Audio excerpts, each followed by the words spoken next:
الحمد لله رب العالمين والصلاة والسلام على رسوله الكريم أما بعد فقال الله تعالى في كتابه الكريم أعوذ بالله من الشيطان الرجيم بسم الله الرحمن الرحيم كنتم خير أمة أخرجت للناس تأمرون بالمعروف وتنهون عن المنكر وتؤمنون بالله اللهم صل على محمد وعلى آل محمد وبارك وسلم وبارك وسلم تسليما كثيرا اللہ کو مان، اللہ سے ڈر، احساس عبادت پیدا کر۔ اللہ کو مان، اللہ سے ڈر، احساس عبادت پیدا کر۔ اے مرد مسلمان مومن بن، اسلام کی الفت پیدا کر۔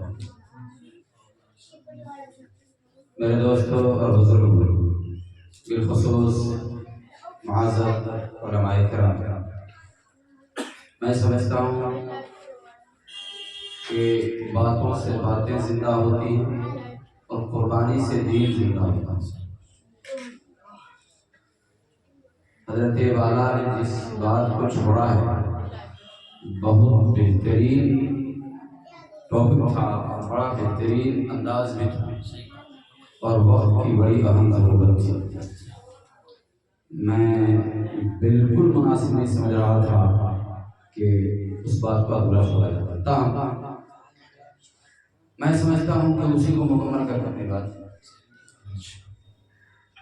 آپ سب کا وقت بھی ہو گیا ہے جانے کا، اور ہمیں بھی کئی جگہ جانا ہے۔ اللہ تعالیٰ آپ کو اور ہم کو کہنے سننے سے زیادہ عمل کی توفیق نصیب فرمائے۔ آپ دعا کریں کہ اللہ وہ باتیں کہلوا دیں جس کی ہم سب کو ضرورت ہے۔ میں نے قرآن کریم کی آیت پڑھی ہے، اللہ تعالیٰ ارشاد فرماتا ہے کہ تم بہترین امت ہو، لوگوں کی نفع رسانی کے لیے نکالے گئے، اچھے کام کا حکم کرتے ہو، برے کاموں سے منع کرتے ہو اور اللہ پر یقین رکھتے ہو۔ تم بہترین امت ہو، آدم علیہ السلام سے لے کر حضرت عیسیٰ علیہ السلام تک کسی نبی کی امت کو نہیں۔ یہ تمغہ اگر تمام انبیاء کرام میں کسی نبی کی امت کو ملا ہے تو حضرت کریم نبی کریم صلی اللہ علیہ وسلم کی امت کو ملا ہے، اور یہ تمغہ اگر کسی کو ملا ہے تو آپ کو ہم کو ملا ہے۔ تم بہترین امت ہو، کیوں؟ اس کے پیچھے علتیں ہیں۔ تم بہترین اس لیے ہو کہ تم لوگوں کو نفع پہنچانے کے لیے یہاں پہ ہم سے لوگوں کا نقصان ہے۔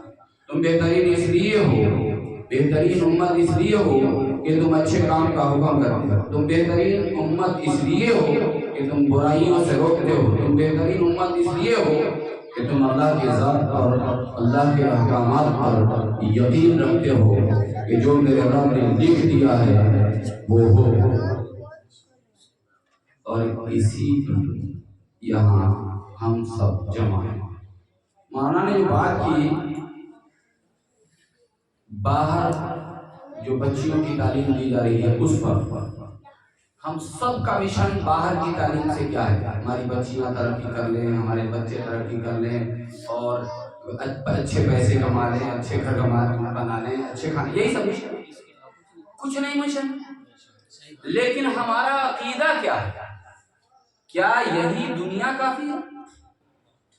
کیا اسی لیے ہم دنیا میں آئے ہیں کہ اچھا کھانا کھا لیں، اچھا گھر بنا لیں، اچھا کپڑا پہن لیں اور سوسائٹی میں تھوڑی بہت سلام دعا ہو جائے، آگے پیچھے لوگ گھومنے والے ہو جائیں، بنگلے گاڑی ہو جائے تو ٹھیک ہو جائیں گے؟ نہیں، ہم مسلمان ہیں، ہمارا ایمان یہ ہے کہ یہ دنیا ختم ہونے والی ہے۔ ہم اس دنیا میں امتحان کے طور پر بھیجے گئے ہیں، امتحان میں کامیاب ہوں گے اور قیامت کے میدان میں رب کائنات کو جواب دیں گے۔ اس لیے ہم آئے ہیں، اس لیے ہماری زندگی دکھ سے کٹے، سکھ سے کٹے، اچھے کپڑوں میں کٹے یا پھٹے پرانے لباس میں کٹے، اچھے مکان میں کٹے یا پھوس کی جھونپڑی میں کٹے۔ مسئلہ یہاں نہیں ہے، مسئلہ دنیا کا تو جیسے تیسے حل ہو جانا ہے۔ مسئلہ پرسرات کا ہے، مسئلہ جہنم اور جنت کا ہے، مسئلہ اللہ کی عدالت کے سامنے کھڑا ہونے کا ہے، مسئلہ رب کائنات کائنات کے سامنے جواب دینے کا ہے. اسی لیے آپ سے کل قیامت کے میدان میں پوچھا جائے گا کہ آپ نے اپنی اولاد کو کس حال میں چھوڑا. حضرت عمر بن عبدالعزیز رحمۃ اللہ علیہ کا انتقال ہونے لگا. آپ کو زہر دے دیا گیا. جب آپ پر زہر نے اثر کیا اور آپ کا انتقال ہونے لگا تو ان کے سالے آگے بیٹھے سامنے اور انہوں نے ایک بات کہی کہ تم نے اپنے بچوں پر بڑا ظلم کیا ہے. انہوں نے کہا کیا مجھے اٹھا کے بیٹھاؤ. لوگوں نے اٹھا کے بیٹھا دیا تو کہا کہ کیا ظلم کیا ہے. کہا کہ تم اپنے بچوں کو کچھ طرح کا چھوڑ کے نہیں مر رہے ہو, ان کو 2-4 درہم دے کے مر رہے ہو. تمہارے بچے کنگال ہوں گے, مجھ سے 1 لاکھ درہم لے لو اور اپنے بچوں کو دے دو. اصل وراثت کیا ہے وہ میں آپ کو بتانا چاہ رہا ہوں کہ تم اپنے بچوں کو کچھ دے دو. حضرت عمر بن عبدالعزیز رحمۃ اللہ علیہ نے کہا کہ ہمیں تمہارے 1 لاکھ درہم کی ضرورت نہیں ہے, یہ ان لوگوں کو دے دو جن سے تم نے ظلمن لیا ہوا ہے. اپنے بچوں کو جمع کیا اور بچوں کو جمع کر کے کہا کہ بیٹا میرے پاس مال حلال کا تھا ہی نہیں. جو مال حلال کا تھا وہ امت کا مال تھا, بیت المال کا مال تھا, وہ میں تم پر خرچ نہیں کر سکتا تھا, اس لیے میں نے تمہارے لیے مال نہیں چھوڑا اور حرام جمع کر کے امت کی امانت کا پیسہ تم پر خرچہ کر کے میں جہنم کا حقدار بننا نہیں چاہ رہا. اس لیے میں نے امت کا مال تم پر خرچ نہیں کیا اور حلال میرے پاس تھا ہی نہیں, تمہارے پاس تمہارے لیے جمع نہ کیا. لیکن ایک راستہ بتا دیا ہے, وہ یہ کہ جب تمہیں کوئی پریشانی ہو تو تم اللہ سے مانگ لینا. وَهُوَ يَتَوَلَّى الصَّالِحِينَ, اور وہ نیکوں کا دوست ہے, اپنے نیک لوگوں کو رسوا نہیں. تو دنیا کی تاریخ نے دیکھا کہ جو 1 لاکھ درہم دے رہا تھا اس کی اولادیں بغداد کی مسجد کی سیڑھیوں پر بیٹھ کے بھیک مانگا کرتی تھی, اور جو کچھ نہیں چھوڑ کے مرا تھا اس کے بیٹے گورنر بنے. سے پتا چلا کہ دین اصل وراثت ہے. اگر آپ اپنی بیٹیوں کو دیندار چھوڑیں گے, اپنے بیٹوں کو دیندار چھوڑیں گے, ان کے ذہنوں کو دیندارانہ بنا کے دنیا سے رخصت ہوں گے, آپ کی موت کے بعد آپ کی قبروں پہ جا کر آپ کے بیٹے آپ کے لیے مغفرت کی دعائیں کریں گے, اور آپ کے گھروں کے اندر چاہے بچیاں سسرال میں ہوں چاہے میکے میں ہوں, آپ کے انتقال کے بعد آپ کی بخشش کی دعائیں کریں گی اور اپنے آنچل پھیلا کر رب کائنات سے اپنے باپ اور اپنے ماں کی بخشش کی دعائیں مانگیں گی. ورنہ اپنی جس طرح سے آپ نے ان کا ذہن بنایا ہوگا, اسکولوں میں کالجوں میں پڑھانا منع نہیں ہے, ہم اس کے مخالف نہیں ہیں, لیکن کیا وہ ماحول ہے جن ماحول میں رہ کر ہماری بچیاں پاک دامنی کے ساتھ دنیا حاصل کر کے اور پھر دین کی تعلیم اپنے ذہنوں میں ڈال سکے؟ ایسا ممکن ہے؟ ناممکن. ایسا ماحول ہم نے بنایا نہیں کیونکہ ہم نے شادیوں پہ خرچے کیے. بہرحال دین قربانی سے اس پر 2-3 منٹ آپ سے بات کریں گے سمجھوں گا. جو حضرت نے چھوڑا اسی بات میں کہ یہ دین قربانی سے پھیلا ہے. حضرت فروخ تابعی ہیں, صحابی بھی نہیں ہیں, اللہ کے راستے میں نکلے جہاد کے لیے. گھر پہ جس بیوی کو حاملہ چھوڑا ہے 30,000 درہم اس کے ہاتھ میں دیا ہے اور 30,000 درہم بیوی کے ہاتھ میں دے کر نکلے ہیں اللہ کے راستے میں. وہاں تو فون نہیں تھا کہ چلو واٹس ایپ پہ میسج کر دیں گے, چیٹنگ ہو جائے گی یا پھر ہائے ہیلو ہو جائے گا, سلام دعا ہو جائے گی. کچھ تھا نہیں, کوئی واسطہ نہیں تھا, کوئی وسیلہ نہیں تھا. گئے جانے لگے تو بیوی سے کہا کہ یہ درہم ہے اور یہ تمہارے اخراجات ہیں, میں اللہ کے راستے میں جا رہا ہوں, اگر واپس لوٹا تو ملاقات ہوگی اور اگر نہیں لوٹا تو پھر قیامت کے میدان میں ملاقات ہوگی. چونکہ وہاں جان پہ بیعت ہوتی تھی, وقت نہیں تھا کہ چلو آدھا گھنٹہ میں جائیں گے, ہم پروگرام کریں گے واپس آ جائیں گے. نہ, وہاں جانا تھا. ہو سکتا تھا کہ آپ کی گردن ناپ دی جاتی, ہو سکتا کہ آپ اللہ کے راستے میں کام آ جاتے. گئے تو گئے, کتنے دن گئے؟ 1 سال, 2 سال, 10 سال, 15 سال, 20 سال, 27 سال لگے. 27 سال لگے. آپ اندازہ لگا سکتے ہیں کہ 27 سال میں جوان آدمی گھر سے نکلا, 27 سال میں بوڑھا ہو کے لوٹا, جو واپس ہو رہا ہے اور یہ گھر کے نشان بھی بھول گئے. 27 سال ایک گئے آدمی گھر سے باہر ہو تو کیا پتا چلے گا کہ کون میرا گھر, کس حال میں میرا گھر ہوگا. اور اسی انداز میں جب اپنے گھر میں داخل ہونے لگے, وقت کی کمی کی وجہ سے میں مختصر آپ سے میں اصل جو چیز کہنا چاہ رہا ہوں وہ کیا کہ رخصت ہونا چاہ رہا ہوں کہ بڑے अजनबियत के अंदाज में मदीने में दाखिल हुए और अंदाजा लगाते लगाते कि शायद ये मेरा घर हो, और उसी अंदाजे से उस घर के बरामदे में दाखिल हुए। जब अंदर दाखिल हुए और घोड़े पर सवार उनके हथियारों की झनकार की आवाज कान में पड़ी तो एक नौजवान लेटा था उठ के खड़ा हुआ, कौन आ गया मेरे घर में? उन्होंने कहा कि ये तो मेरा घर है, ये मेरा घर है, मैं अपने घर में आ रहा हूँ। वो फौरन गिरबान पकड़ लिया, कहने लगा ये तो दूसरे के घर में बिन पूछे दाखिल होते हो और फिर कहते हो कि मेरा घर है, दावा करते हो, चल मैं तुझे काजी के पास लेके चलता हूँ, ये घर तेरा है कि मेरा है। इन दोनों में आपस में टकराव हुआ। वो माँ चौबारे पे लेटी थी, रबिया की माँ चौबारे पे लेटी थी, आंख खुल गई। उधर से जब नजर पड़ी 27 साल पहले का मंजर उसकी आंखों में घूम गया और उसने अपने बेटे से कहा, रबिया तुम क्या करते हो? जिस बाप का इस्तेकबाल फूल के हारों से होना चाहिए था, 27 साल से इस माँ ने पलकें बिछाई थी कि तुम्हारे बाप का चेहरा देख सके।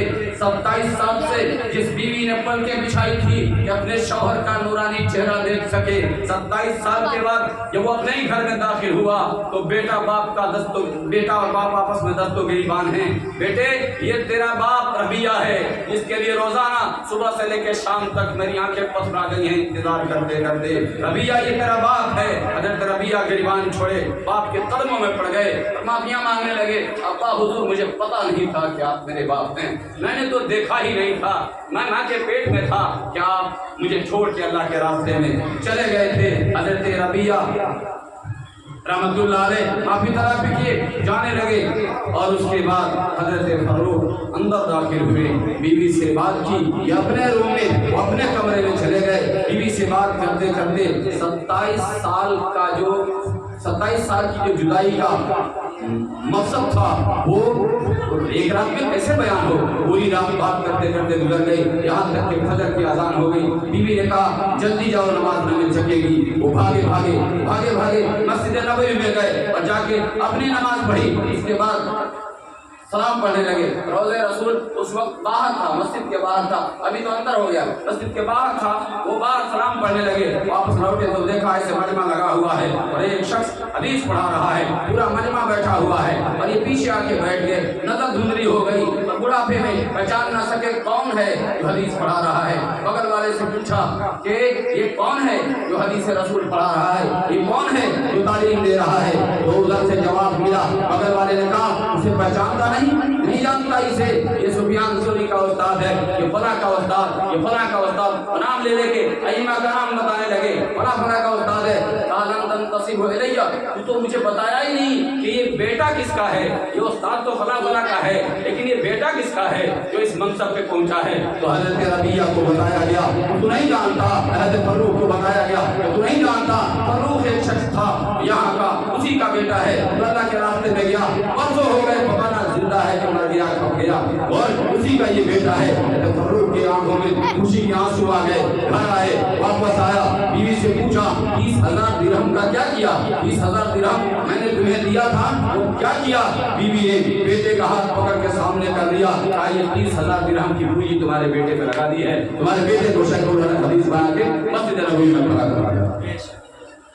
ये कुर्बानियां, ये जुदाइयां हुई तो अल्लाह ने दीन को जिंदा किया। मेरे दोस्तों और बुजुर्गों, मैं आप तमाम लोगों से कहूँगा जो ताने मौलाना ने जो बयान किया है, बस अपनी बात मुख्तसर करके रुखसत हो रहा हूँ और गुंजाइश नहीं आगे बात की जाए कि आप जो ताना देते हैं कि मदारिस वाले लोग भीख मांगते हैं, चंदा मांगते हैं, या फिर ये भी बात उठती है कि जो चंद अजीब मामला है। 4 बातें ऐसी हैं मौलाना, 4 बातें कि चौहरा मार मौलवियों को पड़ती है। सबसे पहले हाफिज बनेगा तो खाएगा कहाँ से? मौलवी बनेगा तो खाएगा कहाँ से? और फिर अगर वह आलिम हाफिज बन जाए तो यही लोग कहते हैं कि मौलवी बहुत खाता है। यार तू पहले कहता था खाएगा कहाँ से, अब कहता है बहुत खाता है। तो पहले तो खाएगा कहाँ से उसको रहो, या नहीं तो कहो तो फिर बहुत खाता है, एक ही बात बोलो।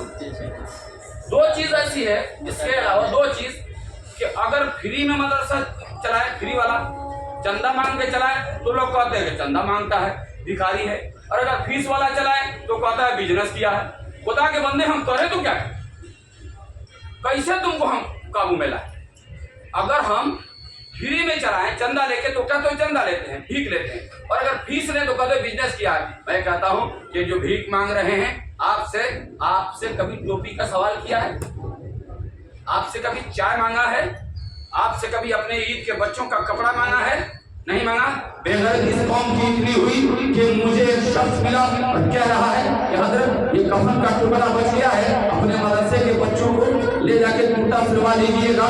मैंने पलट के जवाब दिया कि जनाब अली एक कुर्ता आप सिलवा लीजिए, एक मैं सिलवा लेता हूँ, और इसमें से आधा कुर्ता अपने बच्चों को सिलवा लीजिए, आधा कुर्ता मैं अपने बच्चों को सिलवा देता हूँ। बोलने लगा मेरे बच्चे कफन के टुकड़ा पहनेंगे। मैंने कहा तेरे बच्चे नहीं पहनेंगे तो मेरे ये काल अल्लाह और काल रसूल की तालीम हासिल करने वाले बच्चे भी ये कपड़े इस्तेमाल नहीं कर सकते। तुम अपने कपड़ों को जाओ कचरे के डब्बे में डाल दो, अगर खरीद के देने की जरूरत है तो जाओ मंडी में बैठकर और मेरे बच्चों के लिए जैसे अपने बच्चों का कपड़ा खरीदते हो ला के दो, वरना तुम्हारे कपड़ों की जरूरत इन बच्चों को नहीं है। इसलिए इज्जत की नजर से देखिए। और दूसरा सवाल का जवाब मैं दे रहा हूं कि लोग कहते हैं कि फीस पे चलाने वाले इदारे बिजनेस किए हैं, तिजारत किए हैं। मान लिया मैं आपकी बात, ये ताजिर लोग हैं, मंडी में बैठ के तिजारत करते हैं, मैं मानता हूँ इस चीज को, लेकिन आप भी तो तिजारत करते हैं ना। आपने कारोबार किया है, किसी ने दुकान किया है कपड़े का, किसी ने राशन का, और किसी ने हार्डवेयर का, कुछ तो दुकान किए हैं ना, कारोबार किए हैं। ये कारोबारी लोग किए हैं। इन कारोबारियों से पूछिए इनके दुकानों से उम्मत का क्या फायदा? कपड़े के दुकान से उम्मत का क्या फायदा है? हार्डवेयर से उम्मत का क्या फायदा है?